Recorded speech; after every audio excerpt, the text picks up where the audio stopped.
அஸ்ஸலாமு அலைக்கும், welcome to சஸ் kitchen. இன்றைக்கி நம்ம சூப்பரான ஒரு கஸ்டர்ட் தான் பார்க்க போகிறோம். நம்ம இன்றைக்கி பார்க்க போகிறது என்ன அப்படின்னா, சேமியா ஃப்ரூட் கஸ்டர்ட் தான் பார்க்க போகிறோம். ரொம்பவே சூப்பராக இருக்கும், செம்ம டேஸ்ட்டாக இருக்கும். கண்டிப்பாக நீங்கள் ட்ரை பண்ணி பாருங்கள். இந்த வெயிலுக்கு ஒரு சூப்பரான ஒரு ரெசிபிங்க. ஈஸியாக இருக்கட்டும், நான் ட்ரை பண்ணலாம். நீங்கள் செஞ்சு வச்சுட்டு நீங்கள் நோன்பு திறக்கும்போது சாப்பிட்டிங்கன்னா ரொம்ப ரொம்ப ரெஃப்ரெஷ்ஷாகவும் இருக்கும், டேஸ்ட்டாகவும் இருக்கும், ஃபில்லிங்காகவும் இருக்கும். நிறைய பேர் நோன்பு கஞ்சிலாம் சாப்பிட மாட்டாங்க இல்லையா, அவங்களுக்கு எல்லாத்துக்கும் இந்த மாதிரி செஞ்சு கொடுங்க. ரொம்பவே ஃபில்லிங்காக இருக்குது. வாங்க எப்படி பண்ணி பார்க்கலாம். அடுப்பில் ஒரு பாத்திரம் வச்சுருக்கேன். இதில் ஒரு 1/2 டேபிள் ஸ்பூன் அளவுக்கு நெய் எடுத்திருக்கேன். நெய் கொஞ்சம் சூடானதுக்கப்புறம் ஒரு 1/4 கப் அளவுக்கு சேமியா எடுத்துக்கோங்க. வறுத்த சேமியா, வறுக்காத சேமியா எது வேணால் நீங்கள் எடுத்துக்கலாம். எப்படி இப்போ நம்ம வறுக்க தான் போதும், ஆனால் பிரச்சனை இல்லைங்க. இதை நம்ம நல்லா வாசனை வர வரைக்கும் நல்லா வறுத்துக்கலாம். இங்கே பார்த்திங்கன்னா நல்லா வறுப்பட்டுருச்சு, நல்லா வாசனையும் வருது. இப்போது இதில் நம்ம தண்ணி சேர்த்து வேக வைக்க போகிறோம். நம்ம 1/4 கப் அளவுக்கு சேமியா எடுத்தோமா, 1/2 கப் அளவுக்கு தண்ணி சேர்த்து வேக வைக்க போகிறோம். ஃபஸ்ட்டு 1/2 கப் அளவுக்கு தண்ணி சேர்த்துக்கலாம். இதில் சேர்த்துட்டு இதை வேக வச்சுக்கலாம். இது வெந்துட்டுருக்க டைமில் நம்ம என்ன பண்ணோம் அப்படின்றத பார்க்கலாம் வாங்க. நம்ம செய்கிற கஸ்டர்டுக்கு 1/2 லிட்டர் அளவுக்கு பால் தேவைப்படும். நான் பேக்கெட் பால் தான் எடுத்திருக்கேன். 1/2 லிட்டர் பாலில் 1/2 கப் பால் மட்டும் தனியாக எடுத்து வச்சிடலாம். இது இருக்கட்டும். இப்போ பார்த்திங்கன்னா சேமியா பாதி வெந்திருக்கு, முழுசாக வேகல, பாதி வெந்திருக்கு. பாதி தான் வந்திருக்கு பாருங்கள், பாதி தான் வந்திருக்கு. இப்போது நம்ம எடுத்து வச்சிருந்த பாலை தவிர மிச்சம் இருக்கும் இல்லையா பால், அதை நம்ம எல்லாத்தையும் சேர்த்துடலாம். 1/2 கப் பால் தனியாக எடுத்து வச்சனால அது இருக்கட்டும். மிச்ச பால் எல்லாத்தையும் நான் சேர்த்துடலாம். சேர்த்துட்டோம். இந்த பால்லே நமக்கு சேமியா வேகும். ஃபுல்லாக சேமியா வேகட்டும். அப்படி இந்த பால் நல்லா கொதிச்சு வந்துடும்.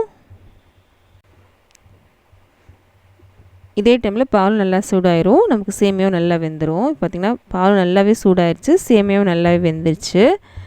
இப்போது இதுக்கு 1/4 கப் அளவுக்கு சர்க்கரை சேர்த்தா போதும்.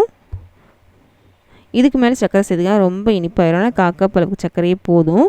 சேமியா வந்ததுக்கப்புறம் தான் சர்க்கரை சேர்க்கணும். நல்லா 2லேருந்து 3 நிமிஷம் வரைக்கும் நல்லா கொதிச்சுட்ருக்கட்டும். இது இருக்கட்டும். இப்போ வாங்க அடுத்து என்ன பண்ணுன்றதை பார்க்கலாம். ஒரு பாத்திரம் எடுத்திருக்கேன். இதில் 1 டேபிள் ஸ்பூன் அளவு கஸ்டர்ட் பவுடர் எடுத்திருக்கேன். வெள்ளை கஸ்டர்ட் பவுடர் தான் எடுத்திருக்கேன். இது வீட்டிலே செய்யலாங்க. அது எப்படி செய்யணும் நம்ம சேனல்லே இருக்குது, நீங்கள் வேணால் செக் பண்ணி பார்த்துக்கோங்க. இல்லை கடையில் வாங்கினது கூட சேர்த்துக்கலாம். நம்ம எடுத்து வச்சுருந்தோம் இல்லையா பால், 1/2 கப் பால், அது இதில் சேர்த்து நல்லா கட்டிகள் இல்லாமல் நல்லா கலந்து விட்டுறலாம். கொஞ்சம் கூட கட்டி இல்லாமல் நல்லா கலந்து விட்டுருங்க. இப்போ பாருங்கள், நல்லாவே கலந்து விட்டாச்சு, கட்டிகள் எதுவுமே இல்லை. இது இருக்கட்டும். இப்போ போய் பாலை போய் பார்க்கலாம் வாங்க. நல்லா கொதிச்சு வந்துருச்சு. இந்த டைமில் நம்ம கலந்து வச்சிருந்தோம்லே கஸ்டர்ட் பால், அது இதில் சேர்த்துடலாம். சேர்த்துட்டு நல்லா கலந்து விடுங்க. நல்லா கலந்து விடுங்க. கீழே போய் உட்காந்துறோன்னா நல்லா கலந்து விடுங்க. சீக்கிரமாக கெட்டி ஆகிட்டே வரும், அதனால் நீங்கள் கலந்து விட்டே இருக்கணும். ஒரு 2லேருந்து 3 நிமிஷம் வரைக்கும் கலந்து விட்டே இருக்க மாதிரி தான் இருக்கும்.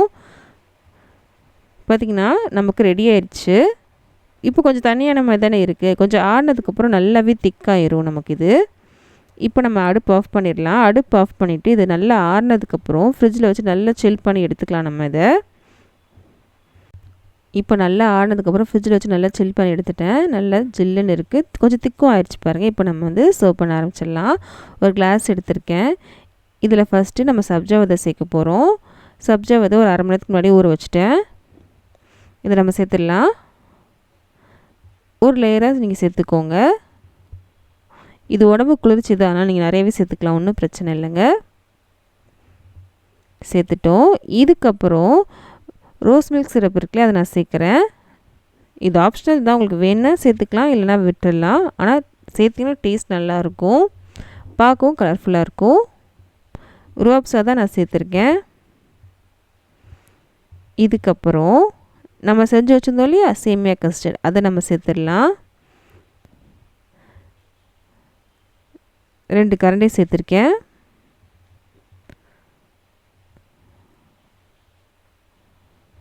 சேர்த்தாச்சு. இதுக்கப்புறம் நான் இன்றைக்கி கொஞ்சம் ஃப்ரூட்ஸ்லாம் கட் பண்ணி வச்சுருக்கேன். கருப்பு திராட்சை, பச்சை திராட்சை, மாதுளம்பழம், ஆப்பிளை கட் பண்ணி வச்சுருக்கேன். அது எல்லாத்தையும் சேர்த்துடலாம். உங்களுக்கு எந்த ஃப்ரூட்ஸ் வேணுமோ அந்த ஃப்ரூட்ஸ் நீங்கள் சேர்த்துக்கோங்க. உங்களுக்கு எது விருப்பமோ அதை நீங்கள் சேர்த்துக்கலாம். வாழைப்பழம் இருந்தால் வாழைப்பழம் சேர்த்துக்கலாம், கிவி இருந்தால் கிவி சேர்த்துக்கலாம், ஸ்ட்ராபெரி இருந்தால் ஸ்ட்ராபெரி சேர்த்துக்கலாம். உங்களுக்கு எது விருப்பமோ அதை நீங்கள் சேர்த்துக்கோங்க. இப்போ என்கிட்ட இதான் இருந்துச்சு, அதனால் நான் சேர்த்துருக்கேன். இது மேலே கொஞ்சமாக கஸ்டர்ட் சேர்த்துக்கலாம். சேர்த்துட்டு இது மேலேயும் நம்ம வந்து ஃப்ரூட்ஸை சேர்த்துக்கலாம். நம்ம எல்லா ஃப்ரூட்ஸுமே நம்ம சேர்த்துக்கலாம் இதில். இது அப்படியே சாப்பிட்டாலும் ஓகே தான். இன்னும் நீங்கள் ஃப்ரிட்ஜில் வச்சு நல்லா சில் பண்ணி சாப்பிட்டாலும் சூப்பராகவே இருக்கும். நீங்கள் நோன்பு திறக்கும் போது நீங்கள் சாப்பிட்டிங்கன்னா செம்ம சூப்பராக எம்மியாக இருக்கும். கண்டிப்பாக ட்ரை பண்ணி பாருங்கள், எல்லாத்துக்கும் ரொம்ப பிடிக்கும். இந்த வீடியோ பிடிச்சுன்னா ப்ளீஸ் லைக் பண்ணுங்கள். லைக் பண்ணாத நிறைய பேருக்கு வந்து ரெக்கமெண்ட் ஆகும். நிறைய பேர் சப்ஸ்கிரைப் பண்ணாமல் தான் பார்த்துட்ருக்கீங்க, ப்ளீஸ் சப்ஸ்கிரைப் பண்ணுங்கள். இந்த மாதிரி வீடியோஸ்லாம் உங்கள் ஃப்ரெண்ட்ஸ்க்கும் ஃபேமிலிஸ்க்கும் யாருக்கா பிடிக்குன்னா அவங்களுக்கு இந்த வீடியோ ஷேர் பண்ண மறக்காதீங்க. லைக் பண்ணுங்கள், சப்ஸ்கிரைப் பண்ணுங்கள் ப்ளீஸ். அது எனக்கு கொஞ்சம் மோட்டிவேஷனாக இருக்கும். நம்ம அடுத்த வீடியோ சந்திக்கலாம்.